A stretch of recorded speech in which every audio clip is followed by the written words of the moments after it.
Hello guys, మీకు కూడా అలాగే లంచ్ తర్వాత డిన్నర్ తర్వాత ఏదైనా స్వీట్ తినాలని క్రేవింగ్గా ఉంటుందా? నాకైతే క్రేవింగ్స్ చాలా ఎక్కువ. అలానే ఈరోజు నేను మురళీకృష్ణ నుండి స్వీట్స్ ఆర్డర్ చేసుకున్నాను. నాకైతే పర్సనలీ క్యారెట్ హల్వా అంటే చాలా ఇష్టం, అందుకని నేను ఆర్డర్ చేసుకున్నా. మా మమ్మీకి రసగుల్లా అంటే ఇష్టం అండ్ మా డాడీకి మలై కాజా అంటే ఇష్టం. నెల్లూరుకి మలై కాజా ఫేమస్ అని కాదు, కానీ ఎప్పుడు స్వీట్స్ కొన్నా మా ఇంట్లో అయితే ఖచ్చితంగా ఈ మలై కాజా కొంటూనే ఉంటాము.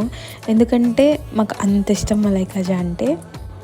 ఫస్ట్ ఈ క్యారెట్ హల్వా ట్రై చేశాను. నేను అనుకున్న దానికంటే సూపర్గా ఉండింది. అసలు నెయ్యి అయితే అంత వేస్తున్నారు, నాకైతే చాలా నచ్చేసింది. తర్వాత రసగుల్లా యావరేజ్ అనిపించింది, కానీ బాగానే ఉన్నింది. ఇంకా మలై కాజా గురించి అస్సలు చెప్పాల్సిన అవసరం లేదు, అది సూపర్గానే ఉంటుంది. మేమైతే స్వీట్స్ అంటే ఎప్పుడు మురళీకృష్ణలోనే ఆర్డర్ చేసుకుంటాం. మీరైతే ఎక్కడ ఆర్డర్ చేసుకుంటారు? కమెంట్ చేయండి. See in the next video. Bye bye.